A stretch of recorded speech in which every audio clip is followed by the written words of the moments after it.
Welcome back, everyone. Thanks for joining me once again on this Reverse Recruitment 0% Growths LTC. Today, I have brought back another returning guest. Hello.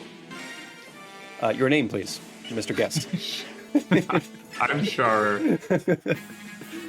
All right, so we got Sharur back. Sharur, I am going to alternate pronunciations of that all the time, I'm sure. There is no canonical pronunciation. Good to know. Okay, the ambiguity flows within and without. We gave Ike a Speedwing. That's kind of important. We got the Speedwing from... where did we... Oh, yeah, that came from Ina, actually, from part 1. Because... Boy, shenanigans. Yep, she joins with her inventory that came from part 1. And we saw her briefly in the last map, but she didn't do hardly anything besides shove once, so... in the meantime, we're picking apart the door, removing a general from the equation so that we can burst into the camp. And notably, that general was only able to be one-rounded, at least with that particular tome, because of the C support between Calill and Ike, as well as the promotion. Yes. Yeah, we're getting to the point where, like, those sword generals especially, there's some variance in stats between, like, sword, axe, lance enemies.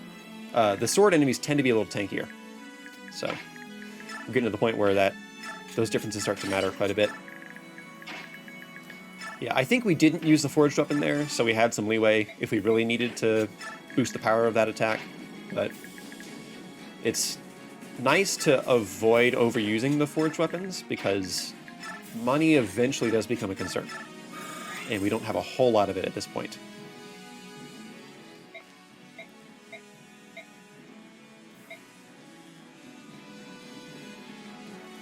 I don't think I've ever seen or noticed that boss like moves forward a square and then moves back a square while he's talking. He's got to exert his commanding presence. That's right. So we're out here trashing the camp like Tarzan, and I understand you have a choice word to describe what we're up to here. Yes, our objective for this map is to burninate all of the supplies. Burn. To set some flashing fires, as it were. Hey, there it is. Yeah. So this is functionally like a multi-seas, right? You kind of have to get a bunch of units. Multi-arrive, maybe, because it doesn't matter who you do it with. Yeah, multi-arrive. Yeah, you gotta move your units into certain spots and use an action to do a thing. In this case, set these supplies on fire, which is a really cool objective. Like, I don't know if there's really anything like it elsewhere in a mainline Fire Emblem game. I don't know if you can contradict me on that or anything, but... I mean, there are some defeat boss maps that have multiple bosses, which you could say are similar, although I don't know that any of them have quite so many or have them quite so scattered. There may be some other things that I'm not going to think of. Right. And those all involve combat. Speaking of combat... We have 2 Swordmasters with different speed numbers. The one with 23 speed will go to double Kieran, who has 19, which means that the one with 22 speed will get doubled by Calill, who has 26. So we clear that 4 speed threshold, and that means we can efficiently make use of that enemy phase to kill a Swordmaster, which they don't normally get doubled on enemy phase, so it's nice to be able to take one out in that scenario. Definitely. I remember doing something at least vaguely similar in vanilla with Ike and Titania. I don't remember the exact situation. Yeah, and you probably had like higher speed thresholds to deal with too. Yeah, it was probably more about like not getting doubled. Yeah, fair. Or maybe Mia was involved, and then it might have involved doubling. Like, I wouldn't be surprised if Mia could double like one of them, but not the other, or something like that.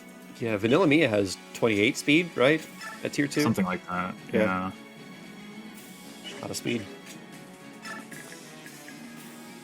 So we have Danved here kind of holding up the back. It's something we saw him do in the 3 prologue along with Lucia. They're not very mobile units, so if they have odd jobs toward the back that they can complete, that works for them. Astrid is going to need her hit points later on, so that's why we kind of shield her from this Thunder Sage. Yeah. The fact that we're bringing her at all, of course, despite her questionable stats, is just because she's a high mobility unit. Yeah, like if the job that you need to do doesn't involve combat, then stats besides movement are only so relevant, you know? Right. Well, and especially having Kanto is nice if you need to end up doing any rescuing or dropping.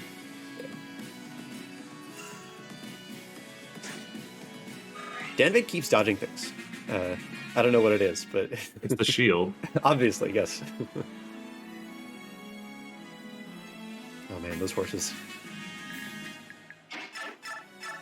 Yeah, the horses, I think you don't even need to free them to get bonus experience. Yeah, that's right. It's sort of an odd thing because they imply that you should free them, but I think freeing them is only harmful because they tend to just get in the way and like, clog your path. They can escape, but that doesn't give you any additional BXP for some reason. Right. It's kind of weird mechanically like that. Ike just used a Brave Sword that we also got from Ina to eliminate that Swordmaster. Another just enough kill on a Sword General. Yeah, with Elfire. But yeah, the enemy stats, they are rising. Okay, and now, this is a nice little maneuver. This 1-2 range Thunder Sage would normally have his pick of enemies, but by positioning Calill there, he only has one target. Alright, folks, get excited. Yes. See, we did bring her for combat. Yeah, true. I lied. And then Heather is now free to work on some side objectives. The Ashura icon is not as critical as the next item we will steal, but it is nice. Yeah, even if you don't use it, it's worth quite a bit of money. Yeah, 4,000 gold. Any stat booster is like has some potential to be relevant. Yeah, Geoffrey dodged, so we didn't need to use a concoction there, but we could have. I think he dodged on turn 1 or something. Yeah, so this back section is not as precise. We do eventually need to kill those guys just to make our lives easier, but like, if we didn't, as long as we could still burn supplies in time, we'd be fine.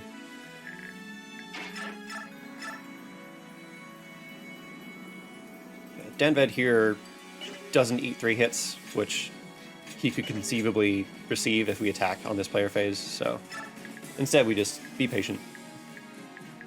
Yeah, the guy with the javelin will target Lucia here, but maybe he wouldn't if Danved took damage.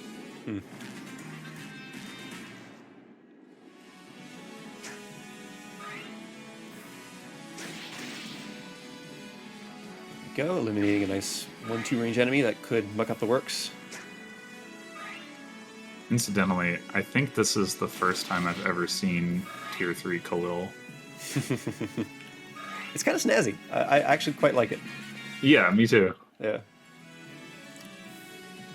I don't know if we ever turn animations on for her in this run, off the top of my head. Ooh, that does sound exciting. Yeah. There are later some points in time where I turn on animations because we've earned it by that point. It is not this day. Getting to see her do the front flip would be cool. Ooh, yeah, the flare flip. Yeah. Yeah. Lucia got some crits. They weren't necessary, but they do speed up the process of killing that halberdier. Yeah, we've got a couple turns yet before she needs to finish things up. Mm-hmm.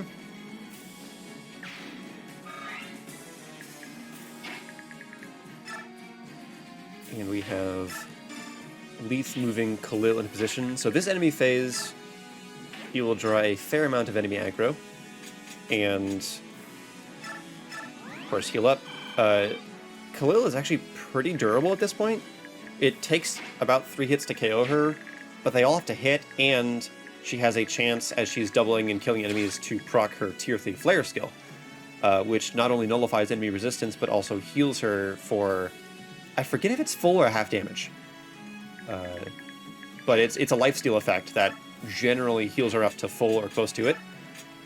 And if her bio rhythm is high and Ike is within support range, then she is extremely difficult to kill. I think it is full damage, actually. I could see it. Because Radiant Dawn mastery skills are just broken. Yeah. Ironically, the magic-based ones are probably the least broken because they don't, like, triple damage. They just decrease the enemy's ability to resist your existing attack. Right. Also, let's go, Kieran. Yeah, get the hammer that was sent from the Dawn Brigade. Yeah, planning out that inventory pays off quite a bit later. So this halberdier, it does not kill Astrid, importantly. So we are able to use her to ferry Heather forward. For more stealing. Yeah. Yeah, that second bishop that emerged from the tent has a white gem. That's worth 10,000 gold.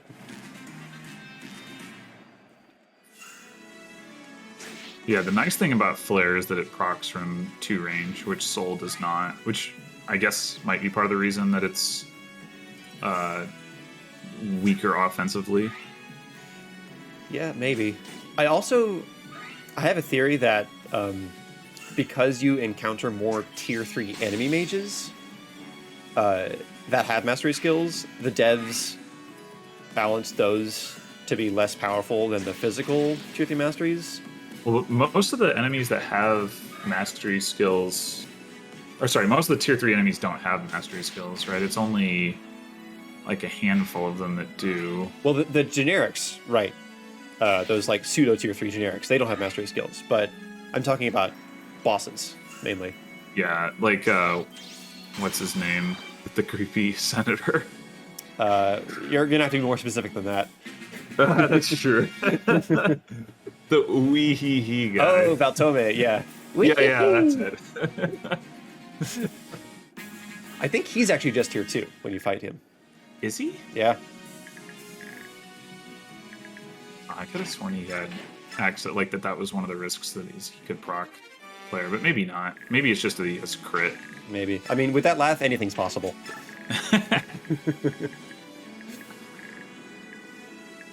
Okay. So Geoffrey lured over this Thunder Sage. He's at poor Biorhythm, and we have a support partner for him that we can use to boost his accuracy, which is always nice to do if you can, right?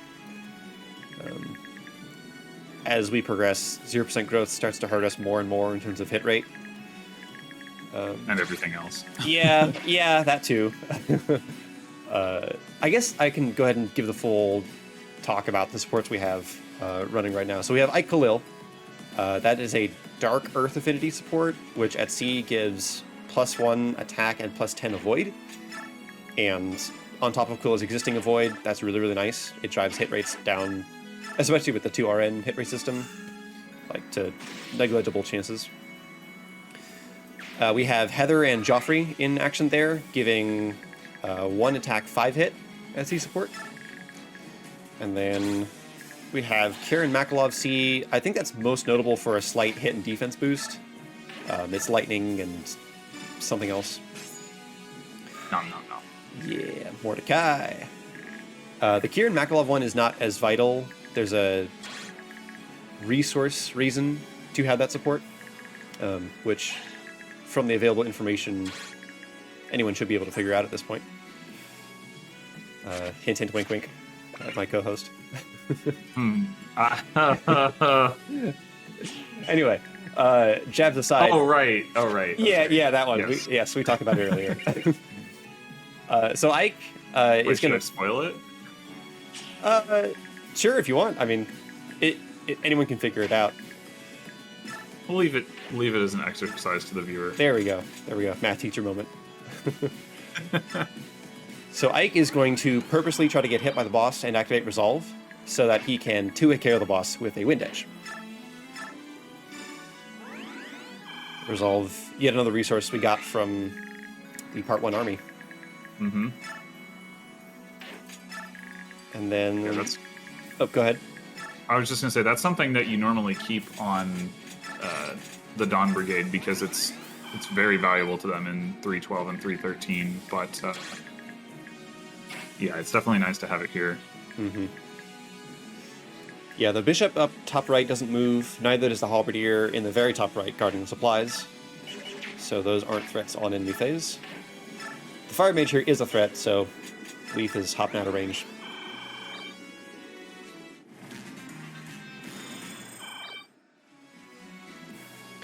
We have a couple of other supports that aren't really being used. There we go. The hardest part of that is getting hit, actually. So that's why we moved Calill out of support range. What was I saying? Oh yeah, other supports include Mordecai, Lucia C rank, Danved, Astrid C rank, which boosted accuracy a bit earlier on in the level, and Ranulf Kysha C rank, which neither of them are deployed, so that doesn't factor in here. Just got a shade. Unfortunately, that's not nearly as effective as Volk's Stillness. It is not, but it is useful. And I'll leave that for later to reveal how it's useful. We get a Master Crown, one of very few. We get like 6 or so of those in total, I think. Yeah, they're pretty rare. Yeah, very useful for promoting an enemy. Promoting an enemy. Promoting an enemy. Yeah, we want to get more experience from an enemy by promoting them, sure. That's right. That's right. Promoting an ally when they reach tier 2 level 10. And the boost at tier 3 is a significant stat boost, so. Yeah, it is. Much more so than tier 1 to tier 2, which is a pretty underwhelming stat boost. Yeah, underwhelming, but occasionally you get, or in most cases actually, you get more movement out of the tier 2 promotion. Yeah, that's a good point. That's a good point. So here, the Brave Sword, we only get 1, and I guess I was debating whether to go ahead and use more of it here and guarantee that I couldn't get hit, which I eventually do. I get a pretty good chance to dodge there, but I figure didn't need to risk it. I guess if I moved Calill first and then attacked I was just wondering that actually would have had some additional avoid. Huh, okay. So I guess one improvement if... I don't think we get that desperate on Brave Sword uses, but if it ever did, you know, that's one case where you could probably have really high dodge rates against that guy and not have to use it. Right. I think one of the places where you're most likely to run into issues like using up weapon is if you're going to use a brave weapon on enemy phase, like you legitimately can just like run through it. Mm-hmm. It's pretty hard to do with most other weapons. Yeah, but with how the Brave Sword doubles the amount of times you can attack with that weapon, even if it has a high use count of 40, it can run through pretty fast if you're going through it like 4 hits per combat. Right. Well, and especially because the reason you're probably using the Brave Sword is because of that sort of situation. Yeah, like right here. Compared to... yeah, exactly. Compared to if you couldn't double, then you probably wouldn't bother to use the Brave weapon because it wouldn't be getting you a kill anyway. Yeah, certainly not an enemy phase is that likely to happen. Player phase, it might be more likely that you just don't double, but you might still kill with 2 hits. Yeah, the brave weapon might is not that high though. So yeah, the power of it. Okay, so these guys are those 2 halberdiers up top are blocking our way. They are blocking our way both to the tent that we went to visit and the final crate of supplies. So Geoffrey is 9 squares away from those tiles, the supply tiles at this point. But these guys have 23 speed, or 20, gosh, I can't. They have 20 speed, which Resolve Ike does double, or if he didn't have Resolve active, with a Speedwing he doubles. And thanks to being able to double, we can just remove him from the equation.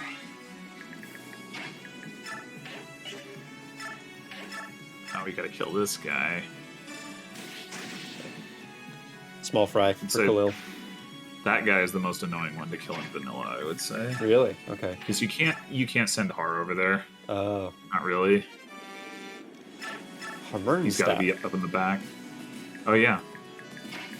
So that's a special staff that has 3 uses and can restore the durability of any weapon. But more exciting right now is how we're burninating all the supplies. Yes. Yes. Yeah, and as we do that, the map gets progressively more and more red and more embers appear. And with Pass on Geoffrey, we're able to complete that in 7 turns. Surprise. So that completes 3-3 in 7 turns. Thanks for hopping on, Sharur, as always. Absolutely.